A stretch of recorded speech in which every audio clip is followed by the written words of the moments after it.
ইতিহাস গড়লেন সিকান্দার রাজা। সাকিবের পরিবর্তে দলে জায়গা করে নিয়েই দলকে শিরোপা জিতালেন। আগের দিন খেলেছেন ইংল্যান্ডের বিপক্ষে টেস্ট ম্যাচ, পরের দিন খেলতে নেমেই করলেন ইতিহাস। 24 ঘন্টা না পেরোতেই পাকিস্তান সুপার লিগের ফাইনাল খেলতে নেমেই করলেন ইতিহাস। বিস্তারিত জানতে সম্পূর্ণ ভিডিওটি দেখুন। দর্শক, পাকিস্তান সুপার লিগে কোয়েটা গ্ল্যাডিয়েটর্স এর মুখোমুখি হয়েছিল লাহোর কালান্দার্স। এদিন সাকিব আল হাসানের পরিবর্তে ডাক পেয়েছেন জিম্বাবুয়ের ক্রিকেটার সিকান্দার রাজা।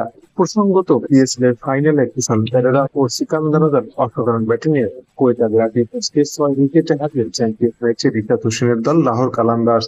এদিন সাকিবের পরিবর্তে দলে সুযোগ পেয়েছেন সিকান্দার রাজা। পাকিস্তান সুপার লিগ পিএসএল এর ফাইনালে খেলতে নামার আগে সিকান্দার রাজা ইংল্যান্ডের বিপক্ষে 5 দিনের টেস্ট ম্যাচ খেলেছিলেন। সেখানে খেলা শেষ করেই বিমানবন্দরে পাকিস্তানের উদ্দেশ্যে 24 ঘন্টা না পেরোতেই ব্যাটিং টানতে দেখালেন সিকান্দার রাজা।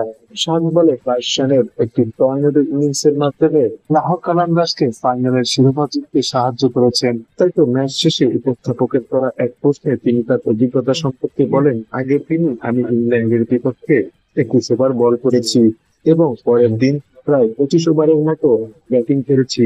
তারপর আমি বিমান ধরে সরাসরি পাকিস্তানে আসি। আর যা হলো সেটা তো আপনারা দেখতেই পাচ্ছেন। এটা মূলত ক্রিকেটারদের জীবন। এভাবেই আমাদের চলতে হয়, মানিয়ে নিতে হয়। লাহোর কালান্দার্স এর হয়ে খেলতে পারাটা আমার জন্য অনেক বিশাল বড় ব্যাপার। আমি লাহোর কালান্দার্সকে ধন্যবাদ জানাচ্ছি এভাবে আমাকে সম্মান করার জন্য।